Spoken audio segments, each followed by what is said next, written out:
All right, guys, I'm gonna try this again. I just tried to do this for about 10, 15 minutes. It didn't work. So we're gonna try this again. Here's today's lecture on what we've been in class doing today.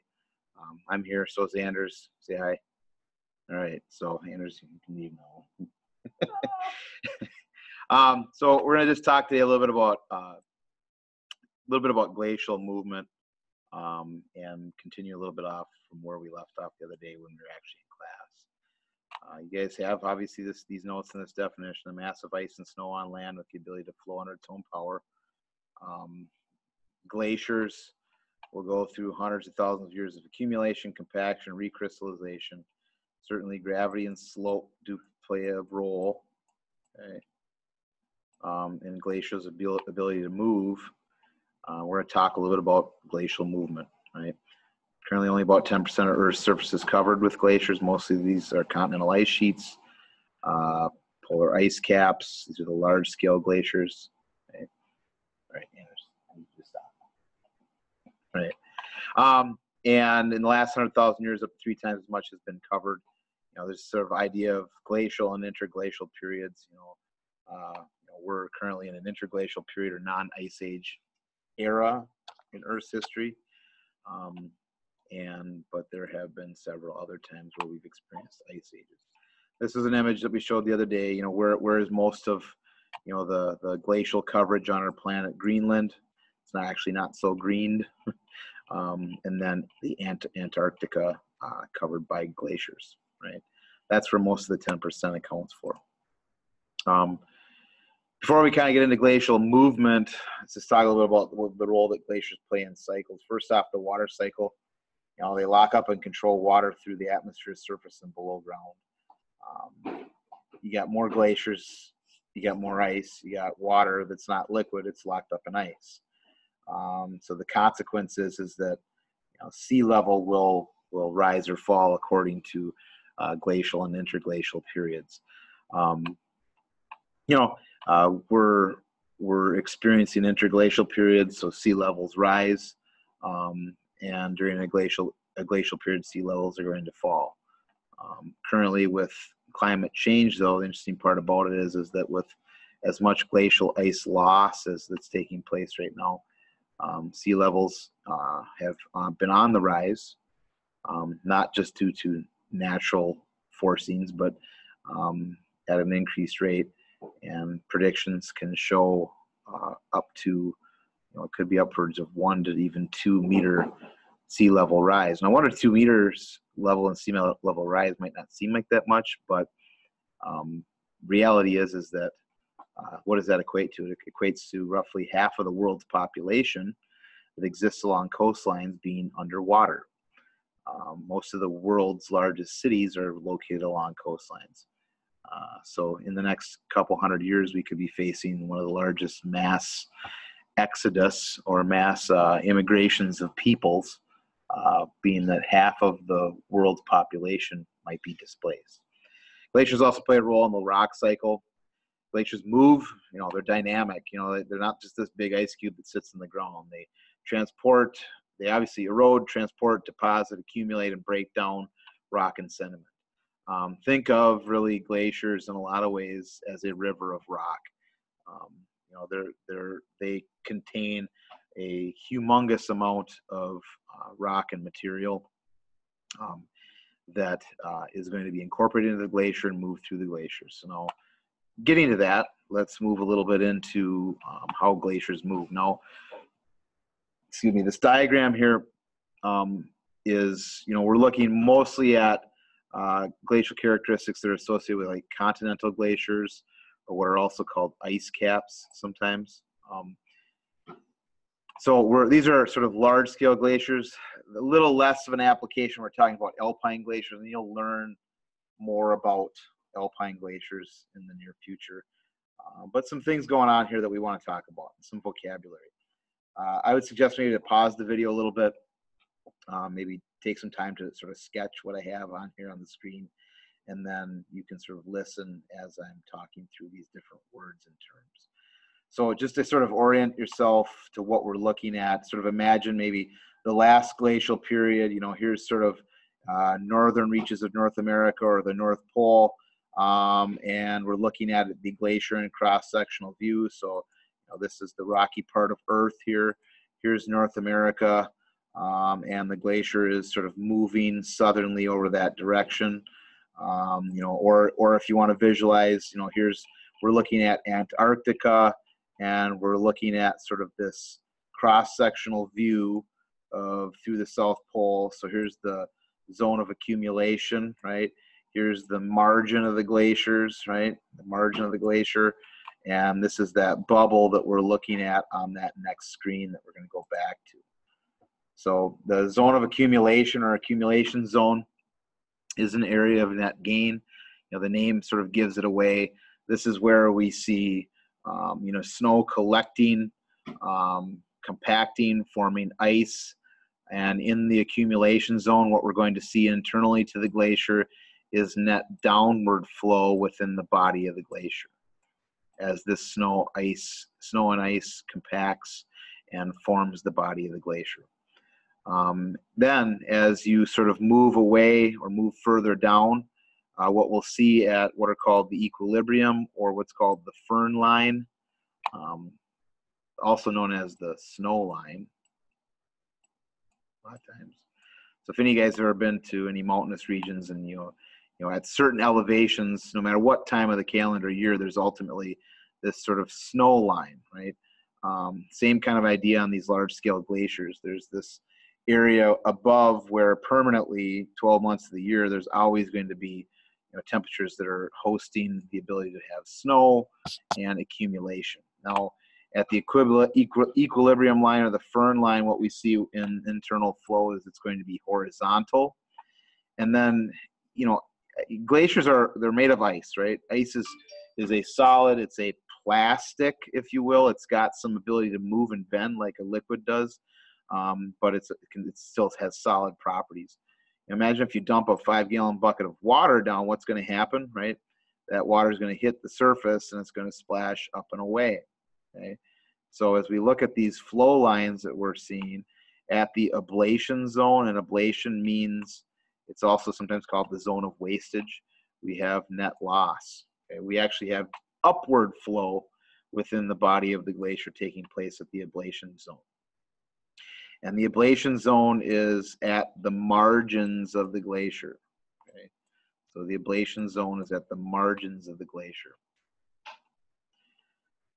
Now, just to kind of sum up a little bit about what we said, net downward flow at the accumulation zone, right? We have net upward flow at the ablation zone, right? And then we have horizontal flow at the level or the elevations of the equilibrium line. Now, the next thing I want to talk about is just the big idea about movement. I want you to think about and visualize glaciers as a conveyor belt that can either lengthen or shorten, or it can stay in position. The idea is that a conveyor belt is always moving forward and it's always moving material forward. So whether a glacier is in stagnation or staying in position, or if it's in advance or if it's in retreat, internal flow still exists no matter what, right? So glaciers are still internally flowing. They're still internally moving ice and material, debris, rock. They are still eroding features even in retreat, okay? Which is always sometimes a little bit weird to grasp, because you got to understand, though, glaciers can't flow uphill. They can't change direction. So even in glacial retreat, you still have forward movement. And I'll show another graphic to kind of hopefully explain that. Right? Bottom line, though, is if accumulation is equal to ablation, so if accumulation is equal to loss, well then the margin will not move. It stays in position. If accumulation is greater than ablation, so if accumulation is greater than loss, then the glacier will advance. Right? And then if accumulation is less than ablation, the glacier will retreat. But again, even in retreat, this is one that's kind of hard. It's easy to understand there's going to be forward internal flow in advancement. I mean, I think it's easy to understand somewhat even forward internal flow when it's staying in position. but when in glacial retreat, there's still forward flow. Okay, so I'm going to switch to something else to see if I can hopefully get this to work. We can kind of show this. So this isn't the greatest animation, but it's something that I found this morning that I thought was okay. So you get a feel for, as the glacier is advancing, you have internal movement of glacial ice. You have internal movement as the glacier advances forward. You can kind of see it in the video or this little animation, right? So as the glacier is advancing, it's forward movement. Even as the glacier is sort of sitting in position, there's still forward movement. But as the glacier starts to retreat, you'll see it sort of start to retreat and the margin starts to move backwards, you get a feel for there's still net internal flow, right? So even as this margin retreats backwards, there's still internal forward flow, okay? So the glacier is still eroding and pushing material forward, even if the margin is retreating. So again, idea is that it's this conveyor belt that can lengthen or shorten, but it's still continually moving material forward, right? All right, now let's see, back to stop share, go back to this. All right, so now the next thing that we want to do is just sort of look at and get an idea about what's happening sort of at these margins, right? So here's back to that sort of cross-sectional bubble view that we looked at. There's the zone of accumulation. We have downward movement, accumulation, compaction of ice or snow forming ice. To give you some perspective, the thickness of this can be, hundreds of feet to thousands of feet in thickness.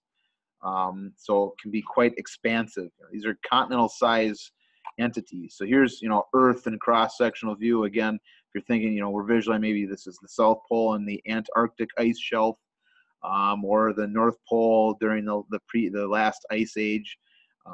Here's, the horizontal flow at about the equilibrium line, and that upward flow, believe it or not, the sort of the splash effect of the semi-liquid property of ice, and what's going on as we flow away at the margin. So we want to zoom in on this on the next slide.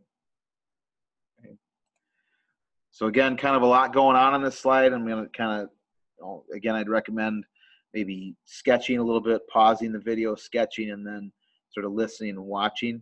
Okay, so again, we're looking at, to orient ourselves, if this would be the, ice cap or continental glacier, this, the zone of accumulation is way upstream here. We're at the margin, at the margin. Sometimes the margin is also called the zone of wastage. Okay. We have internal plastic flow taking place. We even have a little bit of upward movement at the margin. And a couple things going on here. First off, interesting part about glacial movement is that glaciers would not move unless, or were it not for, water allowing for and creating a certain amount of basal slip. So it's this, glaciers slide on this sort of film of meltwater. Now, how does this sort of film of meltwater evolve, or how does it exist, or why is it there? Well, the pressure of the downward force of the ice creates heat, as well as friction as the ice moves over a surface creates heat, enough that it can create this thin layer or thin film of meltwater that sits along the glacier. This further helps the glacier move and be able to move more effectively under its own power. And that's what, the nature of what a glacier is. It has to be able to move under its own power. The other couple of things to kind of to sort of talk to you a little bit about is that, at this zone of wastage, we've got lots of evaporation going on. We might have a lot of cracking, crevicing, and breaking off, or calving, C-A-L-V-I-N-G,